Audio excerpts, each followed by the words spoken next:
aad farxad weyn noogu ah inaan munaasabadan lagu soo ururiyay howlihii socday 4 maalmood oo la soo dhaafay aan idinkaga warrano guud ahaan isu imaatinka iyo waxqabadka ka dhashay. waxaan rabaa marka hore inaan fursaddan u qaato inaan u mahad celiyo madaxweyne Ismaaciil Cumar Geelle oo lahaa abuuritaanka in la qabto shirkan ku soo casuumay mudane Maxamed Cabdulaahi Maxamed madaxweynaha dowladda federaalka Soomaaliya, mudane Muuse Biixi Cabdi madaxweynaha Somaliland, gogolna u fidiyey inay Soomaalidii mar kale 20 sano tallaabadii uu qaaday wixii ka dhimanaa wax ka mid ah inuu maanta haddana u istaago oo qabanqaabadeeda iyo gogosheeda iyo dadaalkeeda galo. waxaan sidoo kale rabaa inaan u mahad celiyo oo aan bogaadiyo madaxdii kale ee ka soo qayb gashay shirkan oo uu ka mid ahaa ra'iisul wasaaraha Ethiopia Dr. Abiy Ahmed. waxaan rabaa oo kale inaan bogaadiyo partnerska Soomaaliya iyo Somaliland gacan saaxiibtinimo ku siiya waqtiga hadda la joogo inay socdaan oo maamuladooda iyo hay'adahoodu shaqeeyaan, haddana ay nagala joogaan safiirka Mareykanka iyo safiirka EU-da. iyagana aad iyo aad ugu mahad celinaya. waxaan rabaa inaan aad iyo aad u xuso una bogaadiyo shaqada uu halkaan ka qabtay gudoomiyaha shirka mudane Maxamuud Cali Yuusuf oo ah wasiir dibadeedka Djibouti. waa u bogaadinaynaa, waa u ducaynaynaa, abaal weyn ayaan uga haynaa hawshaan sida uu u daadihiyey maalmihii aan fadhinay. waxaanan rabin inaan ka tago mas-uuliyiinta ka socda Somaliland, cid dowladda ku jirta iyo cid aan ku jirinba, ee khubarada iyo isugu jira wasiirada iyo mas-uuliyiinta kale ee soo aqbalay iyaguna sida annaguba aan u soo aqbalnay gogosha madaxweyne Ismaaciil Cumar Geelle.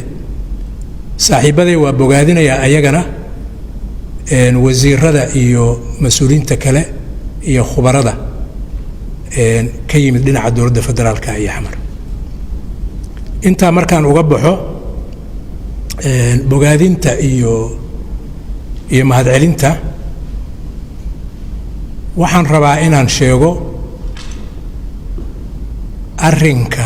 dadka Soomaaliyeed oo 30 sano heshiis ku ahaa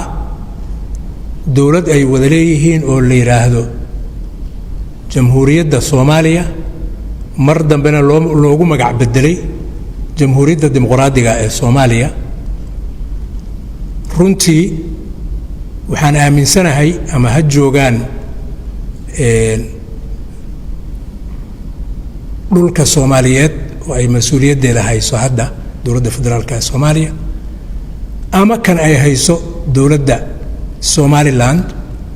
dad badan oo Soomaaliyeed oo labadaas degaan jooga wadamada dariska, jooga qurbaha, inay aad iyo aad ugu murugaysan yihiin uguna hamuun qabaan ra'yi khaasana ay ka qabaan waxa xaaladda labadii qaybood oo Soomaaliyeed oo midoobay xaaladooda ay ku dambayn doonto oo hadda iyaduna 30 sano maraysa. ma rabo inaan u gudbo kala maqnaan iyo isqaadasho. waa waxa shirkan loo qabtay oo uu asaaska u yahay oo laga wada hadli doono oo aan ku tegi doono. laakiin taa ka hor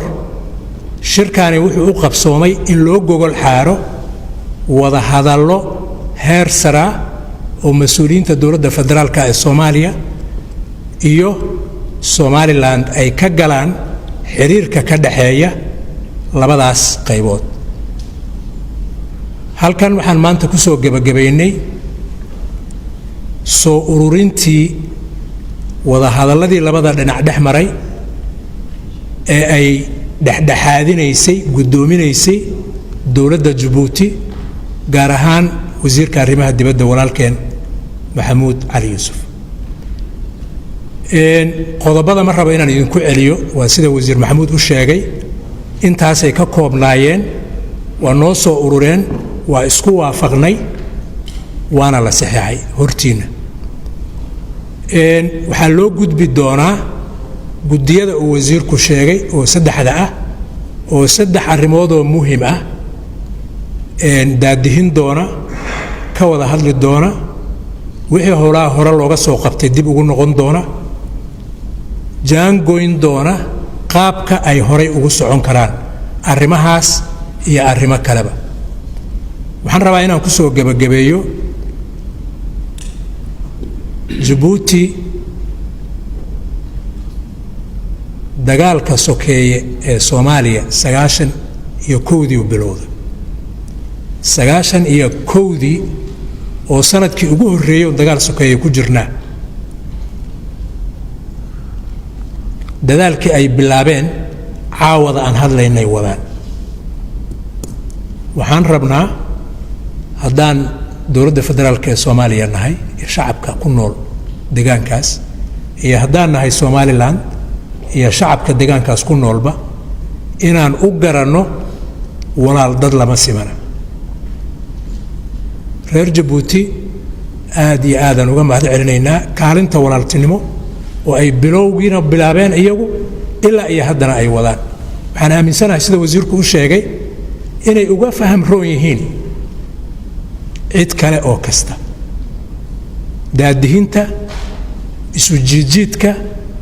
isfahamsiinta iyo isu keenidda dadka Soomaaliyeed oo ku nool labadaas qaybood oo dalka waxaan rajaynaynaa arrimahan hadda halkan lagu xusay oo hordhaca u ah wada hadal dhaba oo looga xaajoodo xiriirka dowladda federaalka ee Soomaaliya iyo Somaliland in dokumentiga aan meeshan ku saxiixnay iyo gabagabada shirki aan galnay dhowrkii maalmood la soo dhaafay ay gogol dhig fiican u noqon doonaan iyadana lagu najixi doono insha Allah anagoo Jabuuti joogna dowladda Jabuutina ay daadihinayso